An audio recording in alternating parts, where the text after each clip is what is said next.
PCM student के लिए क्या सही है, क्योंकि वो बच्चे जेई की भी तैयारी करते हैं, बोर्ड्स की भी तैयारी, मैक्सिमम बच्चे ऐसे हैं जो डमी भी देख रहे हैं, डमी कैंडिडेट हैं, और मैक्सिमम बच्चे ऐसे हैं जो रेगुलर स्टूडेंट वाले भी हैं।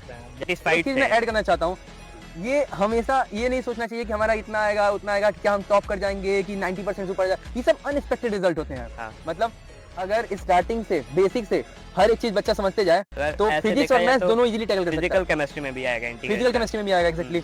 कि अपने अंदर अपने पैशंस को देखना चाहिए पहले, कि हमें किसमें इंटरेस्ट लग रहा है। अगर इंटरेस्ट ठीक है, जिस सब्जेक्ट में आ रहा है, हमें उसी सब्जेक्ट के थ्रू जाना चाहिए। और क्या, ये नहीं कि अपने दोस्तों के पीछे भागते जा रहे हैं कि वो स्ट्रीम ले रहा है तो हम भी उसमें जा रहे हैं, क्या पता वो अच्छा कर जाए, तुम बेकार कर दो। बहुत सारे बच्चों को डाउट आता है कि नींद और स्लीप कितनी जरूरी है ऐसे बच्चों के लिए जो बोर्ड्स और कंपटीशन दोनों की प्रिपरेशन कर रहे हैं। देखो बस ये है कि अगर बैकलॉग लग गया तो कोशिश करो यार ज्यादा बैकलॉग ना लगे। ठीक है सर, 2 साल की बात है यार, 2 साल अगर बढ़िया से मेहनत कर लिए भाई, फिर आगे तुम्हारा लाइफ वैसे ही सेटल होने वाले हैं। और क्या, तो बस 2 साल सब कुछ अवॉइड कर दो यार। टीचर के नोट्स काफी है, इनफ है कि अपने खुद के सेल्फ नोट्स बनाना जरूरी है। बहुत सारे बच्चे ऐसे भी होते हैं कि एनसीईआरटी पढ़ते हैं, उसका भी नोट्स बनाते हैं और टीचर के भी नोट्स बनाते हैं। कोचिंग ज्वाइन करना जरूरी है क्या? सेल्फ स्टडी से भी पीसीएम मतलब हो सकता है अच्छे से? अब वो क्वेश्चन ना सॉल्व करने के पीछे एक रीजन होता है, बच्चा अपना कंसेप्ट नहीं क्लियर कर पाता है। अगर तुम्हारा कंसेप्ट क्लियर है, क्लास में फॉर्मुलेज अच्छे से याद है, तुम आसानी से कर सकते हो। मैं बार बार बोल रहा हूँ, फिजिक्स टफ नहीं है भाई, कोई भी सब्जेक्ट टफ नहीं होता है। बशर्ते ये होता है कि हम कंसेप्ट नहीं क्लियर कर पाए सही से। आजकल तो देख ही रहे हो, सब ऑनलाइन चल रहा है, डिस्ट्रैक्शन भी होता है और इसके मेरिट्स भी है और डिमेरिट्स भी है। पेरेंट्स को कैसे कन्विंस करें अगर मार्क्स कम आ जाते हैं? मैं ऐड करना चाहता हूँ, अगर आप पेरेंट्स देख रहे हो तो प्लीज एक चीज मैं आपसे बोलना चाहता हूँ, नहीं करेंगे तो दिक्कत हो जाएगा। सपोर्ट करिए, ठीक है? आपका ही जैसे आप बिहेव करेंगे वैसा अगर बच्चा बिहेव करने लगेगा तो दिक्कत हो जाएगा फिर। ठीक है, मोटिवेट करिए उनको। अगर फ्रस्ट्रेशन होता है, क्या होगा कि नहीं होगा, परेशान हो जाते हैं, कैसे उसको टैकल करें? कि फॉर्मूला याद करने की कोई स्पेशल ट्रिक जो आपने यूज की हो? फॉर्मूलाज याद करने की स्पेशल ट्रिक तो कोई, मैथ्स के लिए एनसीईआरटी। क्या बिना मैथ्स के स्ट्रॉन्ग किए फिजिक्स टैकल कर सकते हो? बिल्कुल नहीं, नॉट पॉसिबल। बच्चा जब 11th में आता है तो नए नए वर्ड सुनने लगता है, integration, differentiation, calculus. 9th 10th में तो ये सब वर्ड था नहीं। जैसे ही बच्चा 11th में आया, देखता है भैया नया मैथ्स आ गया हो क्या, एक नई दुनिया दिखने लगती है। तो कैसा लगा तुम्हें? इंटीग्रेशन डिफरेंशिएशन क्या फिजिक्स में भी आएगा? फिजिक्स के न्यूमेरिकल सॉल्व करने में? जी, सब में आएगा, सब में आएगा। हेलो एवरीवन, कैसे हो आप सभी लोग? उम्मीद है कि आप सभी की पढ़ाई जो है बहुत अच्छी चल रही होगी। आज हमारे साथ स्पेशल गेस्ट हैं जिनका नाम है अरम इस्लाम। इन्होंने क्लास 10th में 89% स्कोर किया था और बहुत सारे बच्चे मेरे से डाउट पूछ रहे थे कि सर हम 11th में जा रहे हैं लेकिन हमें पता नहीं चल पा रहा है, हम कंफ्यूजन है कि कौन सा स्ट्रीम बेस्ट है हमारे लिए। ठीक है, बहुत सारे बच्चे ऐसे थे जो 10th से 11th में जा रहे हैं लेकिन मैथ्स स्ट्रीम चूज कर रहे हैं। बहुत सारे बच्चे ऐसे हैं जो 10th से बायोलॉजी में जा रहे हैं, उसमें भी कंफ्यूजन है कि आगे क्या करना है, कौन सा क्या सिलेबस कैसा होगा, उसमें डर रहे हैं। तो हमारे साथ अरहम इस्लाम है जिन्होंने क्लास 10th से जब 11th में गए थे तो ये मैथ्स स्ट्रीम चूज किए थे। जितने बच्चों का आप सभी का डाउट था वो सारा डाउट मैंने यहाँ पे लिखा हुआ है, वो सारा डाउट आपको क्लियर करूंगा। ठीक है, बहुत ही अच्छे डाउट्स हैं ये सब जो कि आपके लिए बेनिफिशियल है, जरूरी है जानना। तो लास्ट तक पूरा पॉडकास्ट देखिएगा, बहुत कुछ सीखने को मिलेगा, आपके सारे डाउट्स क्लियर हो जाएंगे। तो आइए वेलकम करते हैं अरहम इस्लाम का। Hello Arham, welcome to my podcast. Thank you. तो कैसा रहा वो पल जब तुमने क्लास 10 का रिजल्ट देखा था? अच्छा था, जैसे पापा को बताया तो सब कोई घर में खुश था। हाँ। और थोड़ा एक वो भी था, जैसे एक अजीब सा लग रहा था कि हाँ। पहली बार बोर्ड्स दी और अच्छे मार्क्स आ गए। हाँ। लेकिन तब भी थोड़ी सैडनेस थी क्योंकि 89% उतना अच्छा स्कोर नहीं है, लेकिन लोगों के हिसाब से है।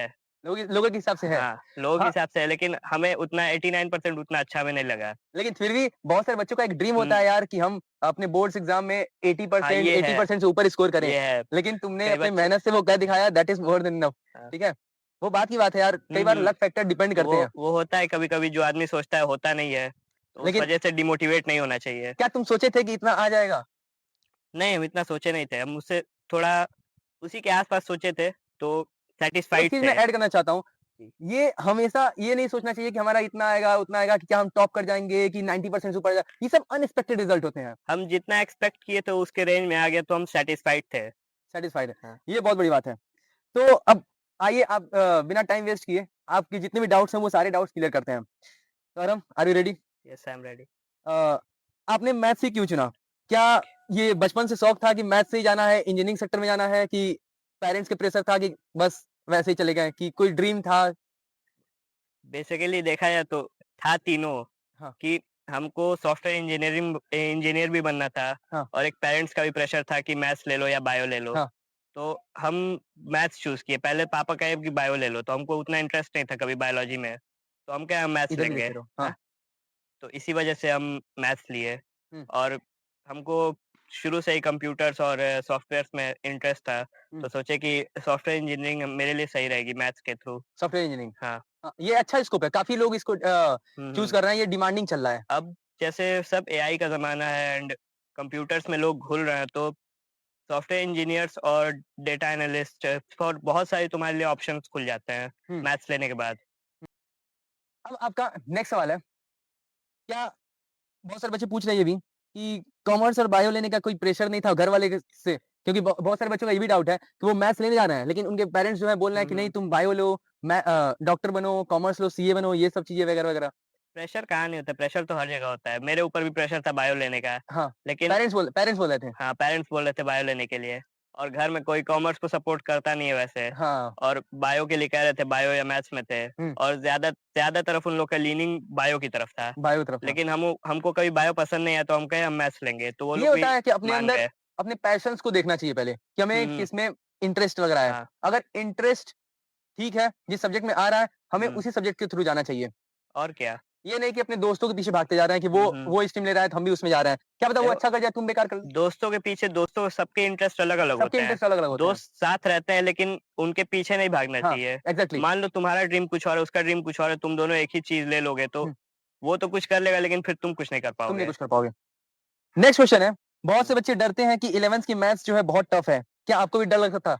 डर नहीं लगता था, डर तो डर जैसे डर होना चाहिए और मैथ्स से टफ तो नहीं टफ कहेंगे है, लेकिन उतनी टफ नहीं अगर बेसिक्स तुम्हारी स्ट्रॉन्ग है और अगर फ़ॉर्मूला याद करने की हिम्मत है, तो मैथ्स ईज़ी है 11th की।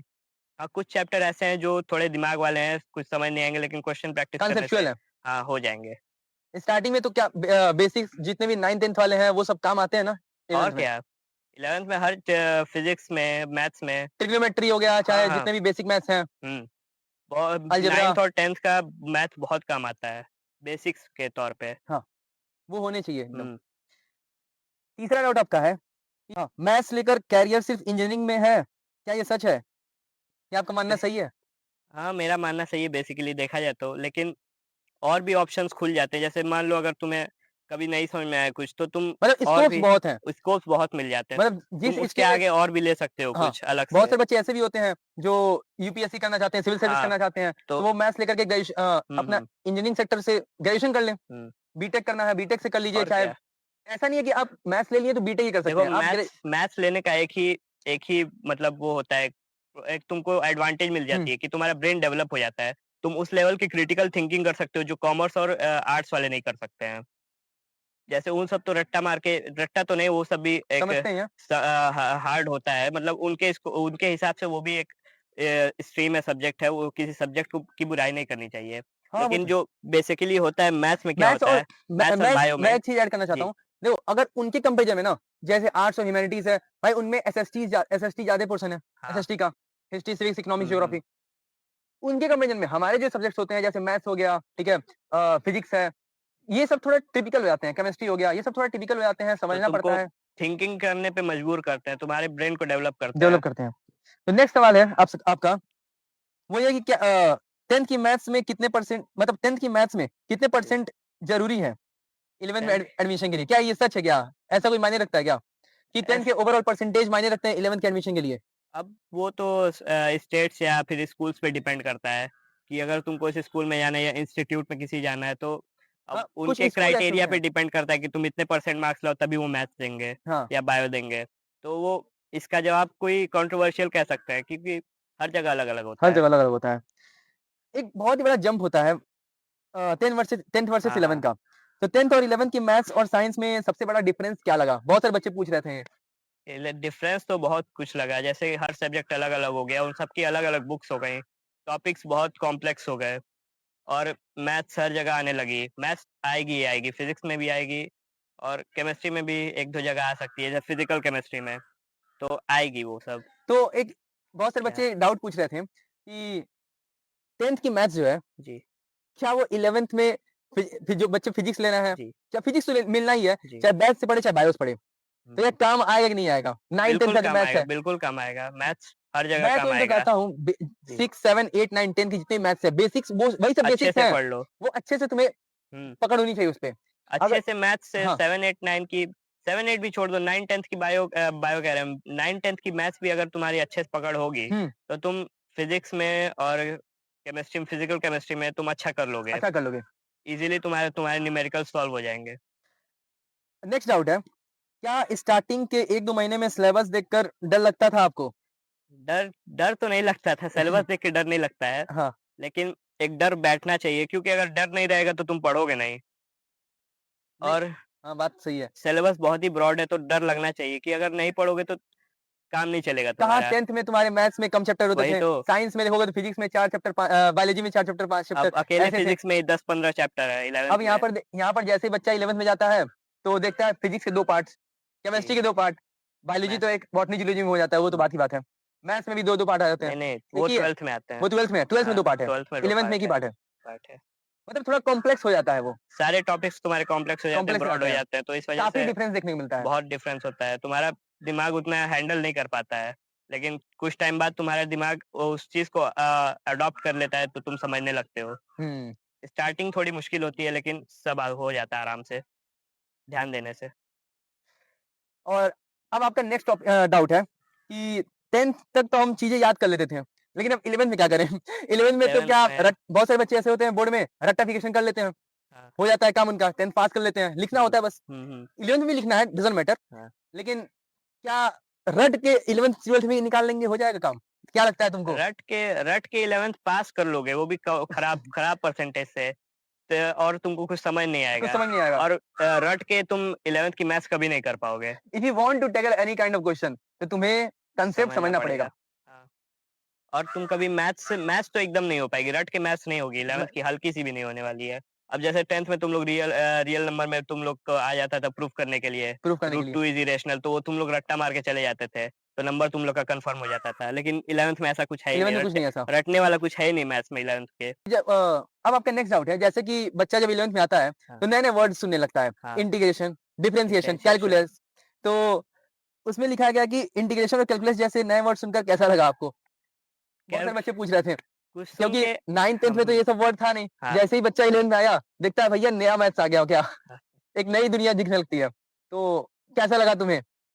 कैसा लगा क्या जैसे अब जान तो रहे थे कि टॉपिक्स ब्रॉड होने वाले हैं, हाँ, तो सुने तो अजीब लगा कि कैसे-कैसे टॉपिक्स हैं। हुँ। फिर बाद में जाके पता चला कि इंटीग्रेशन और डिफरेंशिएशन दोनों कैलकुलस के ही टॉपिक्स हैं। तो पढ़े और समझ में आ गया। जैसे क्वेश्चन प्रैक्टिस करोगे तो आराम से समझ में आएगा। लेकिन एक चीज़ मैं ऐड स्टार्टिंग करना चाहता हूँ, जी, इंटीग्रेशन, डिफरेंशिएशन क्या फिजिक्स में भी आएगा? अ, फिजिक्स के न्यूमेरिकल सॉल्व करने में? जी, सब में आएगा। सब में आएगा। हाँ, मतलब अगर स्टार्टिंग से, बेसिक से हर एक चीज़ बच्चा समझते जाए, अगर तो ऐसे फिजिक्स देखा और जाए मैथ्स तो दोनों इज़िली टैकल कर सकता है। फिजिकल केमिस्ट्री में भी आएगा फिजिकल इंटीग्रेशन। केमिस्ट्री में भी आएगा हुँ, एग्ज़ैक्टली। इक्विलिब्रियम जैसे चैप्टर इक्विलिब्रियम में है, और केमिकल प्लेन काइनेटिक्स है। केमिकल काइनेटिक्स हाँ। अब आपका नेक्स्ट डाउट है कि बोल रहे थे लोग कि फिजिक्स में मैथ्स का कितना बड़ा रोल है? और क्या बिना मैथ्स के स्ट्रॉन्ग किए फिजिक्स टैकल कर सकते हो? बिल्कुल नहीं। नॉट बिना पॉसिबल, बिना मैथ्स के फिज़िक्स नहीं हो पाएगी, नहीं हो पाएगी। क्योंकि फिज़िक्स में न्यूमेरिकल्स होते हैं, तुमको थिंकिंग करनी पड़ेगी, फ़ॉर्मूलाज़ आएँगे, कहीं-कहीं मैथ्स के ट्रिगोनोमेट्री के फ़ॉर्मूलाज़ आ जाएँगे, आइडेंटिटीज़ आ जाएँगी, कहीं तुम्हारे कुछ common common algebraic identities use हो जाएँगी, तो तुमको समझ नहीं आएगा क्या कैसे यूज़ हो रहा है और वो मैथ्स में ही होता है, तुमको मैथ्स में बेसिक तुमको स्ट्रॉन्ग करना पड़ेगा अपना, तभी तुम्हारा हो पाएगा फिज़िक्स भी और मैथ्स भी। फिजिक्स और मैथ दोनों। हुँ, अब यहाँ पे कुछ बच्चे पूछ रहे थे स्टडी टेक्निक और रिसोर्सेज़ के तौर पे। हाँ। तो ये है कि क्या एनसीईआरटी काफ़ी है या आर.डी. शर्मा और आर.एस. अग्रवाल जैसे साइड बुक्स लेने ज़रूरी हैं मैथ्स के लिए यूज़ करते हैं? मैथ्स के लिए एनसीईआरटी बिल्कुल इनफ नहीं है। बेसिक क्वेश्चन तुम फॉर लगा क्वेश्चन लोगे, practice you have to go through the RD. Sharma और आर.एस. अग्रवाल। आरडी शर्मा ले लो। आरएस अग्रवाल में भी तुमको बेसिक से हाई लेवल तक लेके जाएगा, लेकिन उतना हाई लेवल तक नहीं लेके जाएगा जिसमें तुम जेईई वो बहुत सारे क्या बच्चे ऐसे हैं जो कॉम्पिटिशन की तैयारी भी कर रहे हैं साथ में। हुँ, हुँ। जैसे जेईई का हो गया, हाँ, सीयूईटी का हो गया। हाँ। तो उसमें क्या ये सब बुक्स इनफ हैं कि अलग से साइड आरडी बुक या शर्मा फिर इनफ है, R D. Sharma? R D Sharma enough है। R D. Sharma is more than enough. हुँ। और अगर तुम 11th में या 12th में बस एनसीईआरटी लगाते हो, तो तुम बस एक तरीके से बोर्ड के लिए तुम पढ़ रहे हो या फिर तुम बस अपनी रिस्पॉन्सिबिलिटी निभा रहे हो। अगर तुम्हारा कोई ड्रीम नहीं है फिर और तुम्हारी मैथ्स नहीं लग पाएगी, तुमको बस बेसिक समझ में आएगा कि हो क्या रहा है। लेकिन तुम अगर कोई ऐसे कॉम्प्लेक्स क्वेश्चन आ जाएँगे तो तुमको समझ नहीं आएगा कि क्या उसमें कैसे फ़ॉर्मूलाज़ यूज़ करना है, कैसे समझना है। मेरे साथ भी हुआ था, हम पहले एनसीईआरटी लगाते थे, लेकिन फिर जब आरडी शर्मा क्वेश्चन देखे हमको कुछ समझ नहीं आया, तो फिर जहाँ पे भी हम पढ़ते थे, वहाँ पे फिर वो सब यूज़ करने लगे। अपने तो टीचर से डिस्कस किए। डिस्कस किए, क्वेश्चंस पूछे, तो वो लोग हमको समझाए। तब हम आरडी शर्मा से प्रैक्टिस किए तो 11th में मैथ्स अच्छी हो गई। अब नेक्स्ट डाउट है आपका कि क्या जेईई की तैयारी शुरू से करनी चाहिए या पहले बोर्ड पर फोकस करें? ये बहुत सारे बच्चों का डाउट है। अगर तुमको फर्स्ट अटेम्प्ट में निकालना है तो जेईई की तैयारी शुरू से करनी पड़ेगी क्लास और 11 साथ से लग जाने हैं। हाँ, और साथ ही साथ बोर्ड्स की भी करनी बोर्ड्स पड़ेगी भी। क्योंकि दोनों साथ में देना है तुमको। सिलेबस तो वही है दोनों का। हुँ, बस एक थोड़ा और ब्रॉड में पढ़ना पड़ेगा थोड़ा उसके लिए। ब्रॉड हो जाता है जेईई का सिलेबस। क्वेश्चंस प्रैक्टिस करने कंसेप्ट हुँ, भी वही होते हैं। लेकिन अगर आप जेईई का कंसेप्ट अगर जो अच्छे से अगर पकड़े हैं, क्वेश्चंस क्वेश्चंस प्रैक्टिस करोगे तो तुम्हारा हो जाएगा। अगर जेईई के कॉन्सेप्ट पे मतलब जेईई के जितने भी हुँ, टॉपिक्स हैं, टॉपिक्स तो वही है जो हाँ, 11th-12th हाँ, के लिए है। अगर उस पे पकड़ है, तो तुम आसानी से जेईई बोर्ड का के भी क्वेश्चंस तुम हल कर सकते हो। देखो जेईई का अगर सिलेबस पढ़ रहे हो तो हाँ, आराम से तुम्हारा बोर्ड्स का बोर्ड्स का हो हो जाएगा। शुरू जाएगा। से करनी चाहिए तो हो गया। हुँ, कोचिंग जॉइन करना ज़रूरी है? क्या सेल्फ स्टडी से भी पीसीएम मतलब हो सकता है अच्छे से? अब वो तुम्हारे चाहे ऊपर बोर्ड हो डिपेंड गया, करता चाहे है। कॉम्पिटिशन हो गया। वो तुम्हारे ऊपर डिपेंड करता है तुमको कैसे पढ़ना है। अगर तुम कैपेबल हो, हुँ, ऑफलाइन कोचिंग जा सकते हो तो जा सकते हो, ठीक है? हुँ, क्योंकि उसमें देखते हो फीस भी बहुत ज़्यादा होते हैं। आजकल ऑनलाइन सोर्स भी हाँ, बहुत सारे चल रहे हैं। तुम कहीं भी जा सकते हो, जॉइन कर सकते हुँ, हो। अगर सेल्फ स्टडी से भी कर सकते हो, बहुत सारे बच्चे ऐसे हैं, मैंने देखा है अरम, हाँ, कि सेल्फ स्टडी से भी एग्ज़ाम क्लियर किए हैं। हाँ तो है, तुम मेरे जानने में भी कई सारे बच्चे बहुत सारे हैं। बच्चे हैं, तो तुम्हारे ऊपर है, हुँ, ठीक है? तुम देखो अपने आप को कि कहाँ पे तुम ये तो कैपेबल हो, तुम्हारे ऊपर डिपेंड करता है कि डिपेंड तुम करता है, कैसे पढ़ना है। कैसे पढ़ना है। आजकल यूट्यूब पे भी बहुत सारे लेक्चर्स अवेलेबल हैं। हाँ, ऑनलाइन वर्सेस ऑफलाइन कोचिंग आपके हिसाब से पीसीएम के लिए क्या बेस्ट है? मतलब कि अगर उनको जेईई देना है या फिर पीसीएम मैथ्स लिए हैं, बोर्ड देना है, जी, जी। तो ऑनलाइन और ऑफलाइन के लिए क्या ज़रूरी है? देखो अगर तुम थोड़े खुराफाती दिमाग के आदमी हो, तो तुम्हारे लिए ऑफ़लाइन सही है क्योंकि तुम्हारे सामने टीचर अगर रहेगा, तुम कुछ डिस्ट्रैक्ट हो जाते हो। करोगे हाँ, डिस्ट्रैक्ट होगे तो तुमको टीचर वहीं मार के सीधा कर देगा। ठीक हो हाँ, जाओगे तुमको वहाँ पे फिर तुम्हारा कंसंट्रेशन बन जाएगा। लेकिन अगर ऑनलाइन लेते हो तुम, तो तुम्हारा अगर तुम डिस्ट्रैक्ट हुए तो तुमको कोई रोकने वाला नहीं रहेगा।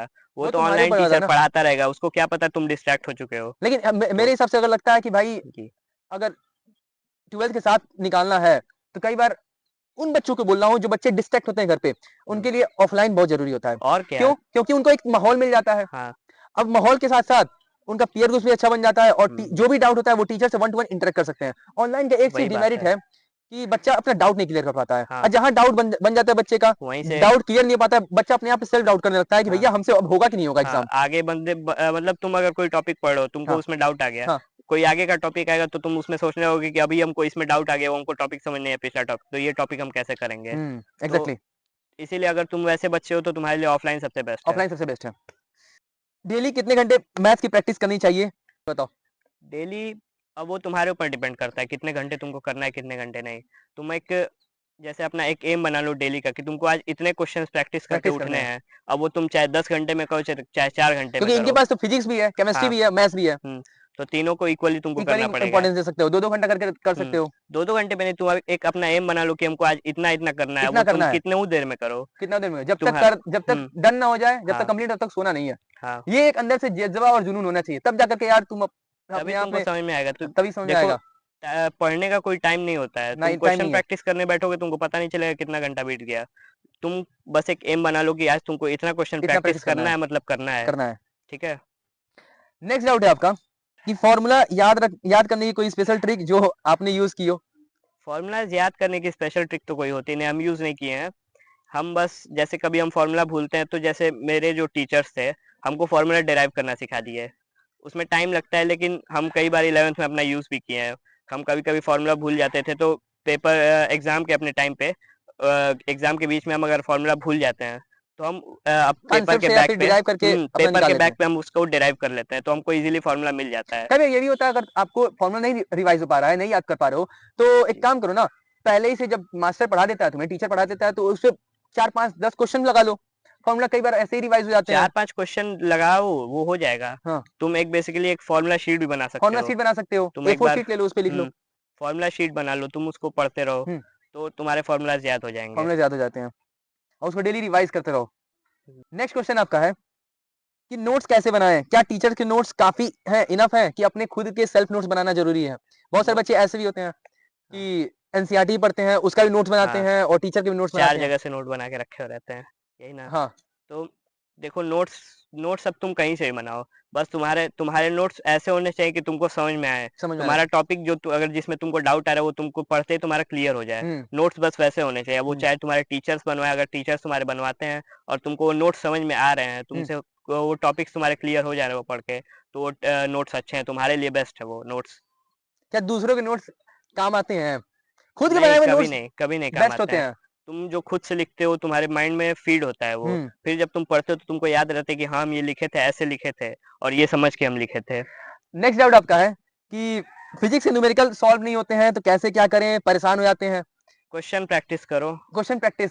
बस क्वेश्चन प्रैक्टिस। हाँ, स्टार्टिंग में होगा कि तुमको समझ नहीं आ रहा है, क्वेश्चंस नहीं लगेंगे, लेकिन जब धीरे-धीरे तुम अपना जैसे तुम्हारा बेस बढ़ता जाएगा, तो तुमको समझ में आने लगेगा कि हाँ, ऐसे यहाँ पे तुमको अप्रोच एक मिल जाएगी कि हम्म। तुमको ऐसे अब क्वेश्चन अप्रोच करना है। हम्म। तुम पहले एकदम स्टार्टिंग में होगे कि तुमसे क्वेश्चन नहीं लगेगा, फिर बीच में आएगा कि तुमसे क्वेश्चन अप्रोच हो रहा है लेकिन तुमको समझ नहीं आ रहा है कि उसमें करना क्या है। फिर धीरे-धीरे जब तुम इन सब फेजेस से गुजरोगे, तो तुम्हारा क्वेश्चन प्रैक्टिस करने की आदत हो जाएगी और तुम क्वेश्चन लगाने लगोगे, होता तुमसे क्या, होने लगेंगे मैं एक क्वेश्चन। चीज इसमें ऐड करना चाहता हूँ। जी, जब आपने पूछा ना कि फिजिक्स में न्यूमेरिकल सॉल्व नहीं होते तो क्या करें, तो मैं भी एक अपना ओपिनियन देना चाहता जी, हूँ। कई बार होता क्या है कि क्वेश्चन ना सॉल्व करने के पीछे एक रीजन होता है, जी, बच्चा अपना कंसेप्ट नहीं क्लियर कर पाता है। जी, अगर तुम्हारा कंसेप्ट क्लियर है, जी, क्लास में फॉर्मुलेज अच्छे से याद है, तुम तो आसानी से कर सकते हो। मैं बार बार बोल रहा हूँ, फिजिक्स टफ नहीं है भाई, कोई भी सब्जेक्ट टफ नहीं होता है। बस बशर्ते ये होता है कि हम हुँ, कंसेप्ट नहीं क्लियर कर पाए सही से। हाँ, अगर मान लो कोई टॉपिक है, उस टॉपिक पे 5 क्वेश्चन दिए गए हैं, ठीक है? मान लो एक चैप्टर है उसमें 10 क्वेश्चन है। अब उस चैप्टर में 10 क्वेश्चन बने हैं तो हर एक टॉपिक से बने होंगे। जी, अब हर एक टॉपिक बने हुए हैं तो मान लो उस पर्टिकुलर टॉपिक से जो क्वेश्चन बने हुए हैं, अगर वो क्वेश्चन तुमसे नहीं लग पा रहा है, तुम जाके उसका कंसेप्ट पढ़ो ना। जी, अगर वो कंसेप्ट पढ़ लिए, रिवाइज कर लिए, तो जी, फिर से जी, देखो, फिर लगाओ उसको। जी, अगर फिर भी नहीं बन रहा है तो जाकर के अपने टीचर से डिस्कस करो, अपने हाँ, फ्रेंड से डिस्कस करो, जिससे तुम हुँ, बिलीव हुँ। करते हो भैया हाँ वो बता तो सकता है या फिर पूछ कभी-कभी सकता है। ऐसा भी होता है जैसे कॉन्सेप्ट आता है लेकिन क्वेश्चंस नहीं लगते हैं। तब इस पॉइंट पे फिर आप टीचर से अपने डिस्कस करिए हाँ, कि कि कैसे वो क्वेश्चन हाँ, अप्रोच करना क्या है, पता कैसे उसमें करना मल्टीपल है। कंसेप्ट लगे हों, हाँ, ये भी हो ये सब सकता चीजें। है। नेक्स्ट आपका डाउट है, केमिस्ट्री ऑर्गेनिक और इनऑर्गेनिक को मैथ्स के साथ कैसे बैलेंस किया जाए? ये बच्चे बहुत ज्यादा पूछ रहे हैं। इन ऑर्गेनिक और इनऑर्गेनिक क्योंकि में एक चीज इसमें है कि जी, फिजिक्स में तो दो पार्ट हो जाती हैं। जी, अब ऑर्गेनिक, इनऑर्गेनिक और फिजिकल, ये 3 पार्ट बन जाते हैं केमिस्ट्री के। जी, बच्चा परेशान हो जाता है। जी। तब कैसे इसको हैंडल किया जाए, कैसे क्या किया जाए, बताओ। अब देखो, फिज़िकल केमिस्ट्री पढ़ने के लिए तुमको मैथ्स आना ज़रूरी है।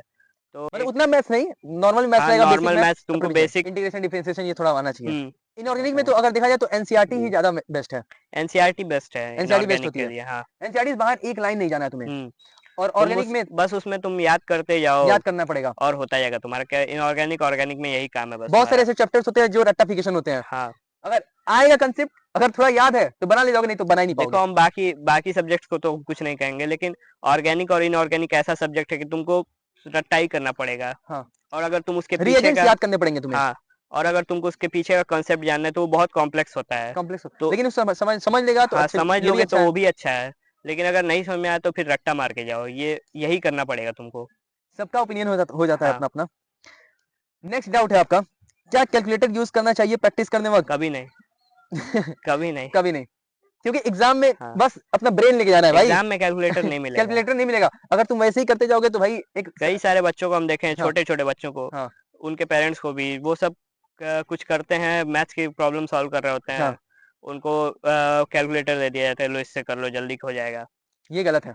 मेरे घर में हम देखते हैं कभी-कभी तो हम सीधे फ़ोन छीन लेते हैं उन सबों का, छोटे बच्चे हैं मेरे घर में। अगर कोई पेरेंट्स देख रहा है तो मैं आपसे रिक्वेस्ट करता हूं, अगर आपका बच्चा मैथ्स के सवाल करने में कैलकुलेटर यूज कर रहा है तो प्लीज उसको मना करिए, और प्लीज मना क्या, करिए उसको। ये मत देखिए कि जल्दी सॉल्व हो मना जाएगा, मत ये हो करिए, जाएगा। अगर नहीं सुन रहा है तो इससे छीन उसका लीजिए। इससे उसका जो मेंटल डेवलपमेंट है ना वो अच्छे से नहीं हो पाएगा। हुँ, क्योंकि मैथ्स एक ऐसा सब्जेक्ट है जिसमें वो सोचता है, इंप्रूव होता है, मेंटल डेवलपमेंट जो है इंप्रूव होती है मेंटली, हाँ, वो और ज्यादा अच्छा सोचने लगता है, थिंकिंग एबिलिटी बढ़ती है। तो प्लीज आपसे रिक्वेस्ट है कि उनको कैलकुलेटर अवॉइड करिए। हाँ। हाँ, अब नेक्स्ट डाउट है आपका, ये कॉमन डाउट्स और मिथ्स भी हैं बहुत सारे। 11th वेस्ट हो गई तो 12th भी क्या बर्बाद हो जाएगी, ऐसा लगता है नहीं, क्या? 12th बर्बाद नहीं होगी, हाँ, इस बस बात में कितनी सच्चाई है? सच्चाई थोड़ी-मोड़ी है, सच्चाई है ही नहीं, जैसे 12th बर्बाद नहीं होगी, 12th में तुम एक अच्छे नंबर्स ला लोगे बिना 11th पढ़े, लेकिन लेकिन अगर तुम 11th के कुछ टॉपिक्स ऐसे वो अच्छे से पढ़ लोगे तो वो 12th में काम 12th काम आएँगे आएंगे। और 12th में तुम और अच्छा स्कोर कर सकोगे। क्योंकि 12th की जो फिजिक्स केमिस्ट्री है, हाँ, केमिस्ट्री तो नहीं कहेंगे, क्यों जो 12th की फिजिक्स है और मैथ्स है वो टोटली डिफरेंट है 11th डिफरेंट है। से। और केमिस्ट्री में तुमको पढ़ने के लिए केमिस्ट्री में तुमको 11th के टॉपिक्स आने चाहिए। हम्म तो केमिस्ट्री में तुम्हारी बर्बाद हो सकती है अगर 11th तुमको नहीं आती है तो। भाई बहुत जरूरी है। हाँ 11th की केमिस्ट्री जी। टोटली एकदम 12th में काम है। आएगी 12th में, 12th में खासकर है। Organic chemistry. ऑर्गेनिक और ठीक है, इनऑर्गेनिक दोनों। बहुत काम आएगी इनऑर्गेनिक हम्म। ऑर्गेनिक। और अगर कोई बच्चा 9th का देख रहा है, ठीक है, 9th और 10th का, तो प्लीज अपने मैथ्स पे ध्यान देना है। ठीक 9th है, का देख रहा है और मैथ्स और अगर साइंस पे तुमको ध्यान दो बाबू। जेई या नीट निकालना है तो तुम 9th से ही शुरू हो जाओ। 9th से अपने 9th से कॉन्सेप्ट शुरू हो जाओ। स्ट्रॉन्ग करते जाओ। ये सब हाँ बेस है, तुम्हारा फाउंडेशन बनाता है, जो बहुत। तुम्हें क्लास 11 अगर 12 में तुम हेल्प करता है। देखो अगर अभी तुमको लग रहा होगा कि ये सब बोल रहे हैं लेकिन अगर तुम 9th से ही करोगे तो तुम्हारा श्योर है कि तुम फर्स्ट अटेम्प्ट में जेई जेई का एग्जाम हो या जे या नीट का नीट का हो तो या आसानी से कोई करो भी कर सकते हो, एग्जाम हो तुम इजीली क्रैक कर क्रैक कर लोगे। सकते हो। हाँ, नेक्स्ट आपका डाउट है कि क्या 11th में सोशल लाइफ जैसे फ्रेंड्स मूवीज पूरी तरह एकदम खत्म करनी पड़ती है, कि उस पे कुछ जायज बात है, डिस्ट्रक्शन होता है, डिस्ट्रैक्शंस होते थोड़ा हैं। लिमिट करना पड़ेगा। हाँ देखो अब 11 जो है और 11 12 हाँ जो है वो तुम्हारे बेस ईयर होते हैं आगे कॉलेज लाइफ के हाँ, लिए। तो ऐसा नहीं है कि तुम एकदम खुद को अब बांध लो उसी कट ऑफ चीजों कर में। दो एकदम। तुमको अपनी एक सोशल लाइफ मेंटेन करनी पड़ेगी और एक टाइम प्रॉपर हाँ मैनेजमेंट रखना पड़ेगा। तुमको अपने क्या कहते हैं पढ़ाई भी मेंटेन करनी पड़ेगी और सोशल लाइफ भी। सोशल लाइफ भी, जिससे कि आप फिजिकली मेंटली फिट हो। हाँ। आप चाहे तो जिम भी कर सकते हो, 1 घंटा जिम हम्म। करना है बस, या फिर जो भी आपका घर पे ही फिजिकल देखो। एक्सरसाइज करना है तो वो कर सकते हो, हाँ। योगा कर सकते हो, ये सब हम्म। करके अपने आप को बेस्ट रख सकते हो। देखो दोनों देखो बस पढ़ाई ही नहीं होती है पढ़ाई तुमको नहीं होती, फिजिकली भी फिट रहना फिजिकली पड़ेगा। मेंटली आपको फिट रहना पड़ेगा, तब जाकर के हम्म। आप अच्छे सर्वाइव कर हाँ। पाएंगे, क्योंकि ये जर्नी बहुत बड़ी होती है, 2 साल की जर्नी है भाई, हाँ हालत और खराब हो क्या। जाती है बच्चे की। बस पढ़ाई से ही ब्रेन डेवलपमेंट नहीं होता है तुम हाँ फिजिकल एक्टिविटी करोगे तो उससे भी तुम्हारा ब्रेन डेवलपमेंट होता है। हम्म, तुम पढ़ाई में कभी कभी स्ट्रेस लेते हो तो तुम कुछ ऐसी एक्टिविटी कर लो जिससे तुम स्ट्रेस फ्री हो जाओ। स्ट्रेस फ्री हो फिर जाओ। जाके तुम पढ़ो। दोस्तों से मिलो। इतना भी नहीं कि दिन भर मिलते रहो। हाँ, दोस्तों से मिलो एक टाइम घूमने बाउंड जाओ। कर लो यार कि एक हाँ एक इस टाइम फिक्स कर लो टाइम कि फिक्स इस कर लो। टाइम जाना है इस टाइम पढ़ना है। अब आपका नेक्स्ट डाउट है, dummy school versus regular school, PCM student के लिए क्या सही है, क्योंकि वो बच्चे जेई की भी तैयारी करते हैं, बोर्ड्स की भी हम्म। तैयारी, बोर्ड्स का तो चलता ही रहता है उसके साथ हाँ साथ, हाँ। तो डमी और रेगुलर में कौन सा बेस्ट है? देखो अभी जैसे तुमको ऑनलाइन और क्योंकि ऑफलाइन वाला भी मैक्सिमम हुआ बच्चे था। ऐसे हैं जो डमी भी देख रहे हैं, डमी हाँ कैंडिडेट हैं, और मैक्सिमम बच्चे ऐसे हैं जो जो रेगुलर स्टूडेंट रेगुलर वाले भी भी हैं। देख रहे हैं तो जान दोनों रहे के हैं। लिए बताओ यार, तो जैसे अभी तो हम तुमको बताया कि ऑफलाइन और ऑनलाइन क्योंकि वाला तुम जैसे इस हुआ फेज से था। गुजर चुके हो। हाँ। तो अभी तुमको बताया जैसे ऑफलाइन और ऑनलाइन वाले जो अभी डिबेट हुआ था। हाँ तो उसमें बताया था तुमको वैसे ही डमी स्कूल और इसमें भी फर्क होता है। तुम अगर डिस्ट्रैक्ट नहीं होते हो तुम्हारे लिए डमी स्कूल ठीक है लेकिन फिर तुम्हारी सोशल लाइफ खराब हो जाती है। उसमें तुम सोशली किसी से मिलोगे नहीं। तुम अपने जो स्कूल लाइफ है तुम वहीं खत्म कर दोगे। स्कूल लाइफ में बहुत मजे आते हैं। लेकिन ये है, क्या। मजे तो है ठीक है, लेकिन कंसेप्ट भी बिल्ड करना ज्यादा जरूरी है। कंसेप्ट बिल्ड करना जरूरी है कई बार तुम ऐसा स्कूल में फ्रेंड भी सर्कल बन पढ़ो। जाता है जो डिस्टर्ब करने लगते हैं। हाँ ये है। तो वो तुमको देखना पड़ेगा लेकिन स्कूल लाइफ 10th ही तक नहीं है 12th तक जी लो यार। 12th तक स्कूल लाइफ बहुत अच्छी है। तो स्कूल हम तो लेकिन कहेंगे ये स्कूल है, जाओ। उसके साथ साथ उनको पढ़ाई अपना करो। कंपटीशन का और हाँ पढ़ाई पढ़ाई का सब करो। मैनेज करना पड़ेगा। एक स्कूल टाइम जाना बाउंड रखो, पड़ेगा। ठीक है, स्कूल डिस्ट्रैक्ट नहीं होना जाओगे है, तो तुम सीखोगे बाहर। सीखोगे, अपने टीचर से डिस्कस करोगे। तुम बाहर की भी लाइफ देखोगे बाहर लोग कैसे रह रहे हैं नहीं तो तुम फिर बस पढ़ाई में रहोगे तो तुम कुछ पूरा कर नहीं देख नहीं पाओगे पाएगा बस। अच्छे से। बस पढ़ ही नहीं बस पढ़ते ही रहोगे फिर। लेकिन जो बच्चे हम्म। डायरेक्ट 11 से प्रिपरेशन कर रहे हैं, हाँ तो मैक्सिमम बच्चे ऐसे हैं जो यहाँ पे देख रहे हैं डमी जो स्कूल वाले। डमी स्कूल वाले ही हैं। हम्म। भाई तुम्हारे लिए भी बेनिफिट है, ठीक है, इसका भी बेनिफिट मिल जाता है बच्चों को कि भाई मैक्सिमम टाइम मिल जाता है अपने पढ़ाई के बहुत लिए, टाइम मिलता है डमी स्कूल में ये है कि तुमको बहुत टाइम मिल जाता है। टाइम मिल ऐसे जाता है, तुम स्कूल जाओगे तो तुम थक जाते हो तो तुम थक कुछ जाते देर हो। आराम करते हो तो उसमें भाई इसके भी ये एक कुछ डिमेरिट मेरिट है। डिमेरिट हो जाते हैं, लेकिन आपके ऊपर है। हम्म। अगर आप कर पाते हैं तो आप जाइए डमी कैंडिडेट के तौर पे, हाँ लेकिन नहीं कर पाते हो, तुम्हें बहुत सारे चीजें ऐसी कंसेप्ट है, ऐसी हैं जो तुम्हें एक बार में नहीं समझ में आता है, 2 बार में नहीं समझ में आता है, हाँ बार बार देखना पड़ता है, टीचर से डिस्कस करना पड़ता है, तो भाई you should, I think you should go हाँ। For next topic. Next doubt है आपका, अगर कोई टॉपिक समझ में ना आए तो आप कहाँ से हेल्प लेते थे, यूट्यूब से कि फ्रेंड से कि अपने टीचर से, पीयर ग्रुप से जो भी हम थे? बहुत जगह से हेल्प लेते थे। कोई टॉपिक नहीं समझ में आता था तो टीचर्स सबसे पहले हम टीचर्स को अप्रोच टीचर्स से। करते थे अपने। अगर उनसे नहीं समझ में आया तो फिर हम यूट्यूब पे जाएंगे या फिर कहीं एआई बहुत पे सारे बच्चे जाएंगे। ऐसे हैं जो अपना डाउट क्लियर ही नहीं करते हैं, और सोचते ये हैं कि बहुत भाई अगर मैं पूछ दूंगा तो जो हमसे हमारे दोस्त हैं क्या सोचेंगे, सब क्या मजा लेंगे सोचेगी, सब। इसमें परेशान होते हैं। तो क्या ये ये नहीं सोचना चाहिए कोई मजा नहीं लेता है। कोई मजा नहीं लेता है भाई, कोई मजा नहीं लाइफ लेता है। तुम्हारा है, अगर तुम नहीं सीखोगे तो तुम्हारा रिजल्ट बेकार तुम होगा ना, स्कूल तो किस लिए जाते हो तुम बाद में वो पढ़ मजा लेंगे सब तुम तुम्हारा, सीखने के लिए पढ़ रहे हो। सीखने के लिए अब पढ़ रहे हो। सीखोगे नहीं तो फिर काम कैसे चलेगा। एग्जैक्टली, डाउट्स आते हैं तभी ना सीखोगे। डाउट्स आना जरूरी है भाई, हाँ डाउट्स आना जरूरी है, जब तक डाउट्स नहीं क्लियर होगा, डाउट्स नहीं आएगा देखो जब तो तक कैसे तुमको सीखोगे? डाउट्स नहीं आएगा तो इसका मतलब ही नहीं है कि तुम तुम पढ़ रहे अच्छे से हो। पढ़ रहे हो। तुम अगर तुम्हारे पास अगर डाउट्स आ रहे हैं पढ़ते टाइम तो तुम पढ़ रहे हो। लेकिन अगर तुम्हारे पास डाउट्स नहीं आ रहे तो तुम क्यूरियोसिटी होनी एकदम चाहिए कि नहीं अगर पढ़ रहे हो, ऐसा नहीं हो रहा है तो वो ऐसे उस पढ़ाई का हाँ कुछ मतलब नहीं है फिर अगर डाउट्स नहीं आ क्यूरियोसिटी रहे होनी तो। चाहिए अपने अंदर। डरना नहीं है क्लास में, हाँ क्लास में डरना नहीं है, पूछो अपने टीचर से, पूछो कि सर ये नहीं समझ में आया, फिर हाँ से पूछ लो, कोई बात नहीं है, टीचर बताएगा तुम्हें यार। और क्या। ठीक है, नेक्स्ट क्वेश्चन आपका है, बैकलॉग्स पीछा अगर अगर बन गया है, बहुत ज्यादा जी बन गया है, तो उसको कैसे कवर करें? कैसे कवर करें, देखो क्योंकि तुम्हारा भी बहुत सारा बैकलॉग लग गया होगा लगा था हाँ, तो उसे ये कैसे तुमने क्लियर किया?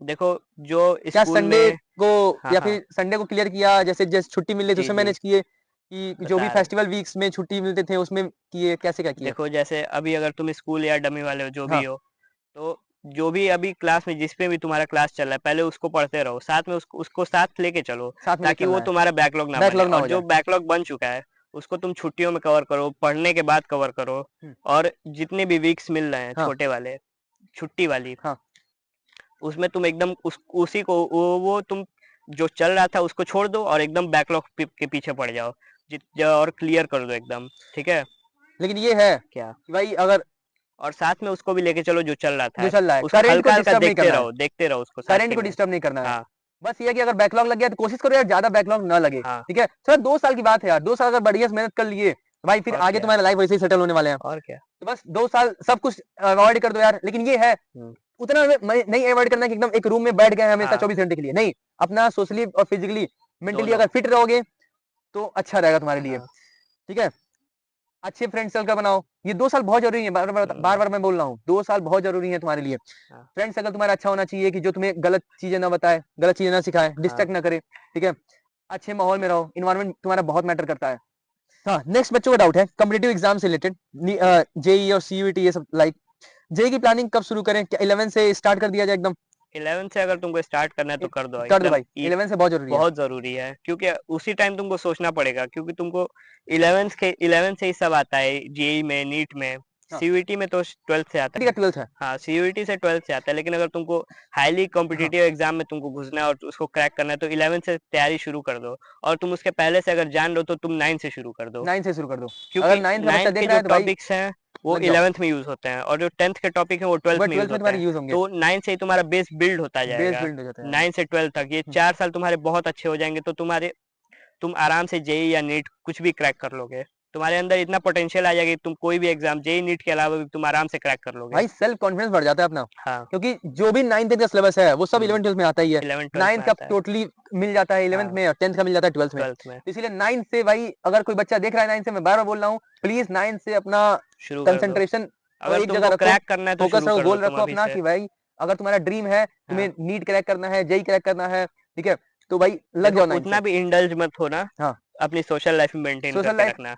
अच्छे से रखना हाँ है। बोर्ड्स में हाँ और जेई में हाँ मैथ्स में क्या अंतर है? बहुत अंतर बहुत है। अंतर है। देखो बोर्ड्स में तो बस बेसिक्स आ जाते हैं, हाँ बेसिक से थोड़े ऊपर आ जाते हैं। हाँ लेकिन जेई में बहुत ही हाईली कॉन्सेप्चुअल क्वेश्चंस आते हैं। कई सारे तुम्हारे चैप्टर्स एक साथ यूज होते हैं, 3-4 चैप्टर एक साथ उनको मिला के क्वेश्चंस आ जाएंगे, तो तुम फिर उसमें कंफ्यूज हो जाओगे। इसीलिए हम आर डी शर्मा रिकमेंड किए थे आर डी शर्मा मैथ्स के लिए, मैथ्स के लिए, और अगर 11 12 दोनों के लिए। प्रीवियस क्वेश्चंस लगाने बहुत जरूरी हैं, पीवाईक्यू भी बहुत जरूरी है। चाहे मैथ्स का हो गया, चाहे बायो का हो हाँ गया, चाहे केमिस्ट्री का, चाहे कोई भी फिजिक्स का। सब्जेक्ट का हो गया। हाँ कॉम्पिटिटिव एग्जाम की अगर तुम प्रिपेयर कर रहे और हो अगर तो तुम तुम्हें जेई लगाना नीट पड़ेगा। वाले हो, तुमको ये नहीं करना है कि हम जेई वाले हैं तो हम बस जेई का पीवाईक्यू सॉल्व करेंगे। तुम नीट और जेई दोनों का पीवाईक्यू सॉल्व करो। और हम क्या। आजकल नीट में हाँ जेई के क्वेश्चन उठा के दे दे रहे हैं। और क्या, हम देखे हैं अभी बोर्ड्स तुम में आते बोर्ड्स का हैं। देख रहे हो, बोर्ड्स बोर्ड्स में भी में वही जेई हाल है। जेई मेंस के क्वेश्चन आते हैं हाँ, नेक्स्ट बच्चों का डाउट है, नेक्स्ट कि मॉक टेस्ट कब से देना शुरू करना देना चाहिए? स्टार्टिंग से। स्टार्टिंग से। देखो टेस्ट कोई भी मिस मत करो, कोई भी टेस्ट हो, स्कूल का टेस्ट हो, किसी भी इंस्टीट्यूट का टेस्ट हो, मिस मत करो। अगर तुम कोई टेस्ट सीरीज भी लिए हो तो वो हाँ, मिस मत करो, हल्का सा भी मत मिस करो। टेस्ट एनालिसिस बहुत जरूरी है। हम्म हाँ तुम्हारे क्वेश्चन नहीं होंगे, तुम्हारे नंबर खराब आएंगे, लेकिन उससे डिमोटिवेट नहीं होना है। डिमोटिवेट नहीं होना है, उसको सीखो। टेस्ट टेस्ट मिस मत करो, हाँ, तुम उससे सीखोगे। सीखोगे, तुमको पता चलेगा तुमको कितना आ रहा है कितना आ कितना रहा है, नहीं आ कौन सा रहा है। टॉपिक इसका वीक है, हाँ वो सब तुम्हें पता चल जाता है वो हाँ सब। नेक्स्ट बच्चों का डाउट है स्पीड और एक्यूरेसी दोनों साथ में कैसे मैनेज करें? अब क्या कि बच्चों क्वेश्चन को स्पीड भी प्रैक्टिस रखना करो, है और एक्यूरेसी भी रखना है। क्वेश्चन प्रैक्टिस करोगे तुम्हारे अंदर स्पीड आ जाएगी बहुत, और एक्यूरेसी भी आ जाएगी तुम्हारे साथ साथ। टाइम मैनेजमेंट के साथ तुम्हारा करें ना। ब्रेन उस लेवल का डेवलप हो जाएगा। तुम बस लिखोगे, तुम्हारा ब्रेन अपने आप तुम्हारा वहाँ पे फॉर्मूला यूज करेगा, जहाँ तुम सोचने से पहले फॉर्मूला लगा दोगे वो। नेक्स्ट बच्चों का डाउट है कि निगेटिव मार्किंग से कैसे बचें? आपकी क्या स्ट्रेटजी थी, क्योंकि तुम दे रहे हो इस समय मॉक से मॉक टेस्ट हम्म। दे भी रहे होगे, तो कैसे बच रहे हो निगेटिव तो मार्किंग से? उतना ही क्वेश्चन अटेम्प्ट करना चाहिए जितना जितना आ रहा है, जितना आ रहा है। जितना जो अगर जिसमें तुमको डाउट है वो छोड़ दो। छोड़ दो, अपने नहीं पैर तो पे कुल्हाड़ी नहीं मारना है। हाँ लाइफ स्टाइल और माइंडसेट से रिलेटेड बच्चों का डाउट है कि पढ़ाई के बीच में ब्रेक्स कितने लंबे होने चाहिए? ब्रेक्स 1 घंटा मान लो। अगर तुम ज़्यादा अगर लंबे सेशन से लंबे से उठे पढ़ हो, रहे हो, तो 1 घंटा ले लो, और अगर 2-3 घंटे पढ़ के उठे हो तो 30 मिनट बहुत ज़्यादा है, बहुत है। ठीक है? एक अगर मान लो तुम 6 घंटे का स्लॉट लगाए हो, हाँ, ठीक है, 2 घंटा मैथ, 2 घंटा फिजिक्स, हाँ। 2 घंटा बायोलॉजी पढ़ना है, तो चाहे मैथ्स उसमें पढ़ना है, चाहे तो फिजिक्स उसमें पढ़ना है, 30 मिनट या 20 मिनट 15-20 का मिनट का ले लो, 30 बहुत मिनट बहुत है, एनफ है, बहुत एनफ है। है। इससे क्या होता है ना, जब बीच में जब तुम ब्रेक ले लेते हो तो थोड़ा रिफ्रेश हो जाते हो, रिजुविनेट माइंड कर लेते हो रीसेट अपने हो आप को। जाता है। नेक्स्ट बच्चों का डाउट है कि देर रात तक पढ़ना सही है या फिर सुबह तक? अब वो तुम्हारे वो ऊपर तुम्हारे ऊपर डिपेंड डिपेंड करता करता है। है। तुम जिस टाइम अगर तुमको जिस टाइम भी अच्छा लगता है पढ़ना, बहुत सारे बच्चे ऐसे तो हैं जो नाइट आउल भी हैं, बहुत सारे बच्चे जो अर्ली बर्ड भी हाँ, हैं। हाँ। तो वो तुम्हारे ऊपर डिपेंड करता है तुमको कब पढ़ना है, कब नहीं। पढ़ने पढ़ने के लिए हम कैसे बताएँ? हमारी स्ट्रैटेजी अलग थी, तुम्हारी स्ट्रैटेजी अलग होगी। लेकिन ये हाँ, है, कई बार अगर बच्चा घर पे पढ़ रहा है हाँ, तो फैमिली प्रॉब्लम के कारण नहीं पढ़ पाता है कि हाँ, हाँ, भाई फैमिली बार बार इधर उधर डिस्टर्ब कर रही है, काम में डिस्टर्ब कर दे रही है, तुम अपने हिसाब से अरेंज कर लो। जैसे मैं हाँ, था तो मैं भी अपने हिसाब से उसी तरह अरेंज किया हाँ, था। मैं सुबह 2 बजे उठ जाता था ब्रह्म मुहूर्त में, हाँ। 2-3 बजे, और आराम से पढ़ लेता था। हुँ, और नहीं तो कई बार ऐसा भी किया हूँ कि देर रात तक पढ़ लिया या फिर सुबह हाँ। उठ सो गया। देखो, अगर तुम्हारी फैमिली प्रॉब्लम्स है, अगर कोई भी घर में खाली कमरा है तो उसमें चले जाओ एग्जैक्टली और exactly. बंद करके उसको आराम से आराम पढ़ो। से पढ़ो। हाँ। हुँ। नेक्स्ट क्वेश्चन आपका है कि जब कोई टफ प्रॉब्लम सॉल्व नहीं होती है तो फ्रस्ट्रेशन होता है, क्या होगा कि नहीं होगा, परेशान हो जाते हैं, कैसे उसको टैकल करें? फ्रस्ट्रेशन तो होती है, ऐसा नहीं फ्रस्ट्रेशन नहीं होगी। तुम अगर कोई क्वेश्चन लगा रहे हो, नहीं सॉल्व हुआ, दूसरी बार लगा रहे हो, फिर नहीं सॉल्व होगा, तो फ्रस्ट्रेशन होगी। लेकिन ये नहीं करना है कि अब वो क्वेश्चन छोड़ दिए। हाँ, क्वेश्चन पे लगे रहो तुम। छोड़ दो उसको, 1-2 घंटे के लिए छोड़ दो, अगर नहीं हो रहा है तो छोड़ दो उसको, छुओ मत। लेकिन डिस्कस कर लो उसके टीचर से, ऐसा नहीं करना है कि अब छोड़ दियो तो एकदम छोड़ दियो। अगर फिर उसको ट्राई करो, फिर ट्राई उसके करो। पास जाओ, उसको ट्राई करते रहो, और एकदम तुमको अगर नहीं समझ में आ रहा है कि अब उसमें क्या होगा, तो फिर टीचर के पास टीचर जाओ। के पास जाओ। जितनी तुम्हारे पास जितनी अप्रोच है, तुम्हारे ब्रेन की जितनी पोटेंशियल है, हम्म। उतनी पूरी लगा दो उस क्वेश्चन में। हाँ। नेक्स्ट नेक्स्ट आपका डाउट है कि क्या दोस्तों के साथ मिलकर मैथ सॉल्व करना हेल्पफुल होता है? एक तरीके से देखा जाए तो अगर वो डिपेंड करता है आपके फ्रेंड सर्कल कैसे हैं। हम्म, अगर फ्रेंड सर्कल तुम्हारा ऐसा है कि भाई जो हेल्प करता है, ठीक है, तुम हाँ, उसको हेल्प कर देते हो, वो तुम्हारा हेल्प करता है, then I think you should go for maths it. ठीक है उसके लिए। लेकिन अगर कोई ऐसा नहीं है तो तुम अकेले प्रैक्टिस करो। अकेले प्रैक्टिस करो, अपने टीचर हम्म, के साथ हेल्प लो। हाँ। मोबाइल फोन का सही इस्तेमाल कैसे करे पढ़ाई में यार? मोबाइल और फ़ोन का आजकल तो देख ही रहे हो, सब ऑनलाइन हाँ, चल रहा हाँ। है, देखो अगर डिस्ट्रैक्शन भी होता है और इसके मेरिट्स भी हैं और डिमेरिट्स भी हैं। इट देखो डिपेंड ऑन यू, कैसे आप ये तो चूज कर है। रहे हो उसको, कैसे आप यूज कर अब रहे हो वो उसको। तो तुम्हारे ऊपर डिपेंड करता है, तुमको डिस्ट्रैक्ट होना है या हाँ, पढ़ना है तुमको। अगर तुम्हारे अंदर पढ़ने का जुनून है तो तुम पढ़ोगे, तुम पढ़ोगे। डिस्ट्रैक्ट होगे, लेकिन तुम वहाँ पे जाओगे नहीं। तुम सोचोगे कि डिस्ट्रैक्ट हो हाँ, गए, लेकिन तुम उसी पे लगे रहोगे, छोड़ के हटोगे नहीं उसको। इसीलिए भाई उसका अच्छे से इस्तेमाल करो, हाँ, फोन का अच्छे से इस्तेमाल करो। आजकल बहुत सारे एआई टूल्स भी हैं जिसका एआई आप टूल्स, इस्तेमाल कर एआई सकते हैं। मॉडल्स हैं तुम्हारे पास, ठीक है। तुमको कई चीज़ सिखा देते हैं। नेक्स्ट आपका क्वेश्चन है, बहुत सारे बच्चों का डाउट आता है कि नींद और स्लीप कितनी जरूरी है ऐसे बच्चों के लिए जो बोर्ड्स और कंपटीशन दोनों की प्रिपरेशन कर रहे हैं? देखो, नींद बहुत ज़रूरी है। मिनिमम 6 घंटे की 6 नींद घंटे की बहुत नींद लेना ज़रूरी है। पड़ेगा। तुम उससे कम लोगे तो तुम्हारा एक ब्रेन में तुम्हारा एक फॉग क्रिएट होता है, जिससे तुम डिस्ट्रैक्ट होते हो। डिस्ट्रैक्ट हो जाते हो, बहुत तुम डिस्ट्रैक्ट होने लगोगे। अगर तुम ढंग से थकावट आ जाता है, बहुत थके-थके फ़ील करोगे, तुम्हारी एनर्जी बॉडी लेस रहेगा। सपोर्ट नहीं करेगी तुमको, ठीक तो है, नींद बहुत ज़रूरी है। 6 घंटे का नींद लेना है बाबू तुम लोगों को। मिनिमम 6 घंटा। अब नेक्स्ट आपका क्वेश्चन है, बहुत सारे बच्चे पूछ रहे थे, हमने अभी डिस्कस भी किया इस पे, एक्सरसाइज और फिजिकल एक्टिविटी का पढ़ाई पर कैसे असर पड़ता है? बहुत बहुत असर असर पड़ता है। पड़ता है। तुम फिज़िकली अगर फिट रहोगे तो तुम्हारे अंदर डिसिप्लिन रहेगा। डिसिप्लिन रहेगा, तुम अगर फिज़िकल कोई एक्टिविटी करते हो तो तुम उसके लिए अगर डिसिप्लिन्ड हो, तो तुम हाँ, अपनी पढ़ाई के लिए भी पढ़ाई भी कर डिसिप्लिन्ड सकते हो, रहोगे, क्योंकि तुम वो डेली करते हो। डेली तो करते तुम रहो। उस हिसाब से अगर तुम्हारे अंदर तुम्हारा शौक है वो फिज़िकल एक्टिविटी, तो तुम एक डिसिप्लिन से वो करते हो कि तुम रोज़ उस टाइम वो चीज़ करते हो। तो तुम पढ़ाई भी करोगे उस हिसाब से, और तुम्हारे ब्रेन भी डेवलप होगा, दोनों से डेवलप होगा, फिज़िकल एक्टिविटी से, बहुत चीज़ जो भी चीज़ें हैं, तो बस यही तुम्हें एक ही चीज बता रहा हूँ, एक्सरसाइज फिजिकल एक्टिविटी बहुत जरूरी है। ठीक पढ़ाई है, के साथ-साथ। पढ़ाई के साथ साथ बस ज्यादा नहीं, 1 घंटा 1 देना है तुम्हें। घंटा बहुत है। चाहे जिम करो, चाहे योगा करो, कुछ चाहे भी करो, तुम फील्ड जाके में जाके खेल रनिंग लो, कर रहे हो, कुछ तुम भी करो, खेल लेकिन लो जाके एक्सरसाइज 1 करना है घंटा। तुम्हें डेली। ये हाँ, डिसिप्लिन मेंटेन करता है। एक्सरसाइज़ और करो, चाहे हाँ, खेल लो, जो तो भी करो। मेंटली भी इम्प्रूव करता है। हाँ, नेक्स्ट बच्चों का डाउट है, पेरेंट्स को कैसे कन्विंस करें अगर मार्क्स कम आ जाते हैं? तुम्हारे भी ऐसे कभी हुए क्या कि हाँ, हुए मार्क्स हैं, कम कई आते बार हैं, हुए हैं। तो पेरेंट्स को कैसे क्या? अब पेरेंट्स को कन्विंस तो अब कैसे हम बताएँ? मेरे पेरेंट्स कुछ और थे, तुम्हारे पेरेंट्स कुछ और होंगे। मेरे पेरेंट्स हमको डाँटते नहीं है, जैसे हमको समझा देते हैं, कहते हैं कि अगली बार से और अच्छे से अगली बार से करना है। अच्छा करो। कई किसी किसी किसी के पेरेंट्स होते हैं जो डाँटने लगते हैं, तो उनको समझाना पड़ेगा कि तुम कर लोगे, अगली बार कर लोगे। और बस बोलने तक ही नहीं, तुमको फिर करके दिखाना करके पड़ेगा दिखाना है वो। उनको, प्रूव करके दिखाओ, हाँ, yes I can do it. कि ये ना हो कि तुम हाँ, बस बोल दिए और फिर तुम वही चीज रिपीट कर दिए। उनको तुमको करके दिखाना पड़ेगा करके फिर। दिखाओ, प्रूव करो कि यस हाँ। I can do it, I have potential हुँ। To do it. लेकिन एक चीज मैं ऐड करना चाहता हूँ, अगर आप पेरेंट्स देख रहे हो हाँ। तो प्लीज एक चीज मैं आपसे बोलना चाहता हूँ कि भाई, क्या? पेरेंट्स से बोल रहा हूँ, जी।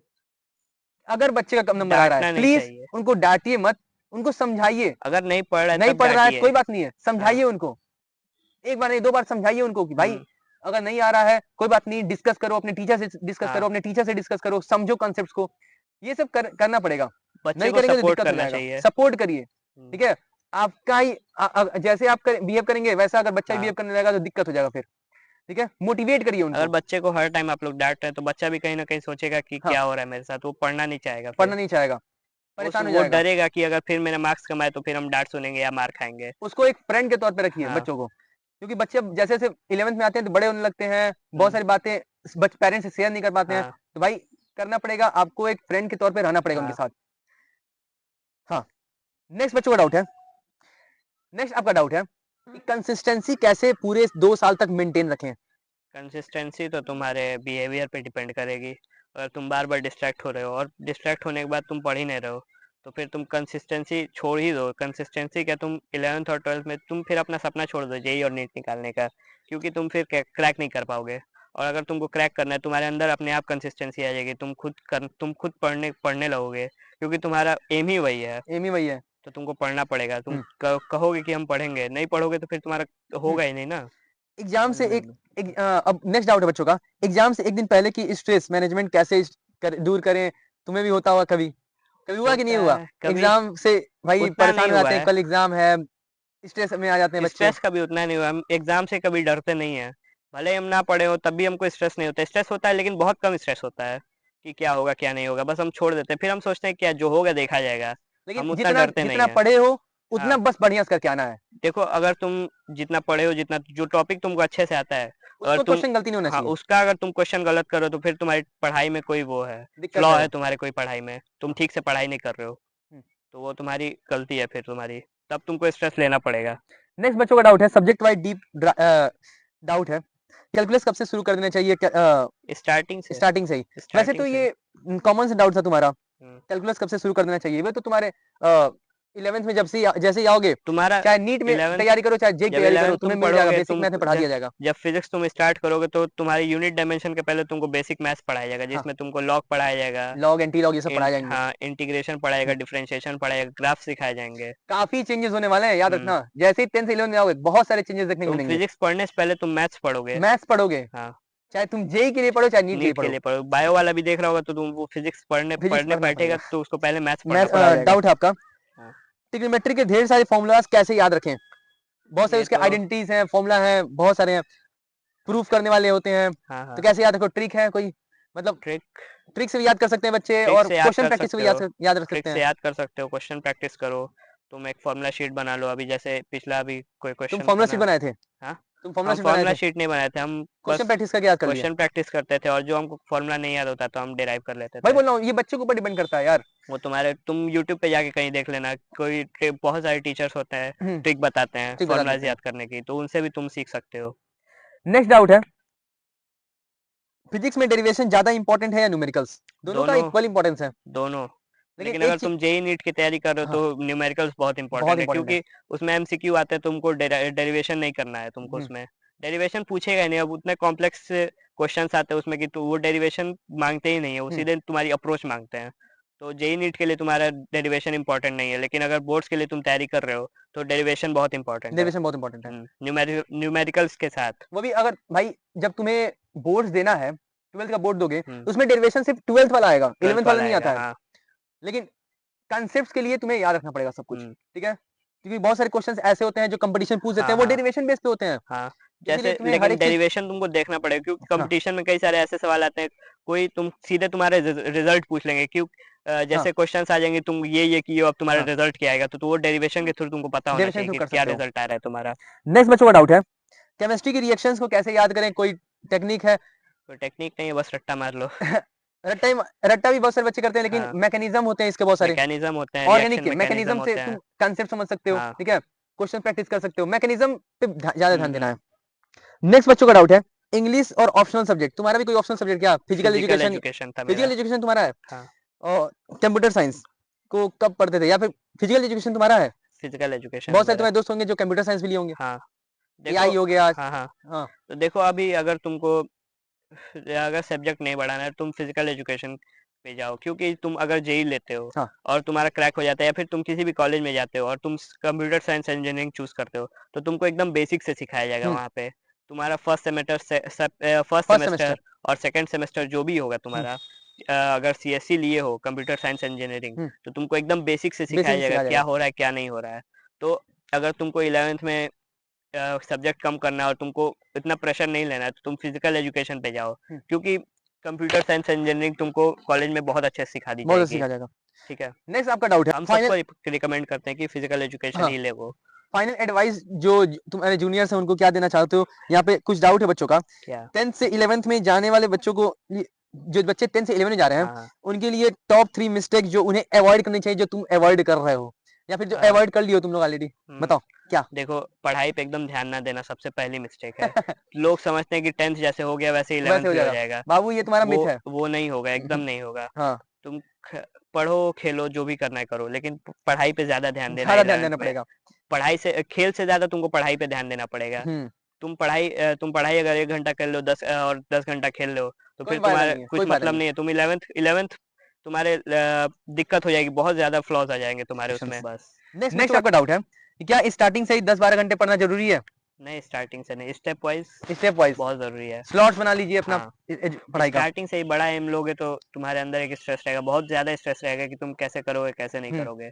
तो एक सबसे अच्छा तरीका ये है कि तुम छोटे-छोटे स्लॉट्स बना लो, स्टेप्स ले लो कि हाँ, पहले तुम 2 घंटा पढ़ो, फिर 3 घंटा, फिर 4 घंटा, एक-एक दिन रोज़ बढ़ाते जाओ 1 ऐसे घंटा। करते जाओगे तो तुम्हारे लिए बेनिफिट होगा। हाँ, नेक्स्ट बच्चों का डाउट है, रिवीजन का परफेक्ट सर्कल क्या होना चाहिए, वीकली या मंथली? कि वो हर वीक रिवाइज करें कि मंथली रिवाइज करें, क्या करें? हर वीक जैसे तुम 6 दिन पढ़ लो, हाँ, एक चीज़ पढ़ लो, फिर संडे को उस चीज़ को समराइज़ करके तुम एक समराइज बार करके और पढ़ लो, रिवाइज़ कर ये लो। सबसे बेस्ट टेक्निक है, मैं हुँ, भी यही इस्तेमाल करता था हाँ, अपने पढ़ाई के समय। अगर आपको फिर से 11 शुरू करनी हो, तो आपने बता दिया कि भैया ये गलती हम हाँ, नहीं करेंगे कि हुँ, फिजिक्स पे और केमिस्ट्री पे ज्यादा ध्यान देंगे। ठीक एक है। आखिरी मैसेज उन बच्चों को जो हुँ, पीसीएम लेने से डर रहे हैं, तो उनके लिए क्या देना चाहते हो एडवाइस? देखो, डरना उतना नहीं है। हाँ। डरोगे तुम इसलिए क्योंकि तुम्हारा बेसिक क्लियर नहीं होगा, हाँ। और बेसिक क्लियर नहीं होगा तुम्हारा 11th में कुछ नहीं हो पाएगा। तो हम रिकमेंड यही करना चाहेंगे कि हाँ, तुम्हारा बेसिक क्लियर नहीं होगा, तुम डरोगे, लेकिन 11th की स्टार्टिंग में अगर तुम बेसिक क्लियर कर लेते हो कहीं से भी, किसी कोचिंग से, किसी इंस्टीट्यूट से वो या बहुत स्कूल में जरूरी है, खुद से ही बेसिक पढ़ क्लियर के, करना बहुत जरूरी तो है। तुम्हारा 11th और 12th दोनों बहुत अच्छे से हो जाएगा। इवन 9। तुम आराम से जेईई और नीट की तैयारी भी हाँ, कर लोगे और अगर 9th के क्रैक भी बच्चे कर देख रहे लोगे। हो तो 9 से ही अपना मैथ 9 से स्ट्रांग कर पढ़ना दो। शुरू कर दो। तो आपका सारा डाउट्स क्लियर हो गया है, होप हुँ, करता हूँ। और अगर कोई डाउट रह जाता है तो प्लीज कमेंट में जरूर बताना, हम लोग उसको क्लियर करेंगे, ठीक है? और नेक्स्ट पॉडकास्ट किस टॉपिक पे चाहिए तुम्हें, वो बता देना कमेंट सेक्शन में, हम लोग उस पर भी कर देंगे। और ऐसे हुँ, पॉडकास्ट बहुत ज्यादा आने वाले हैं अपने चैनल पर, रैंक विक्ट्री पर। तो प्लीज चैनल को सब्सक्राइब जरूर करना, अपने सारे दोस्तों तक शेयर जरूर करना, ठीक है? तो मिलते हैं नेक्स्ट सीरीज में, और तब हुँ। तक के लिए कैसा लगा पॉडकास्ट बताना जरूर। मैं होप करता हूँ कि आपका सारा डाउट क्लियर हुआ होगा। तो भैया को थैंक यू जरूर बोलना यार कमेंट सेक्शन में, भैया ने बहुत मेहनत किया, तुम्हारे सारे डाउट्स क्लियर किए। और मिलते हैं नेक्स्ट पॉडकास्ट में, तब तक के लिए बाय बाय, जय हिंद जय भारत। थैंक यू हरम। वेलकम।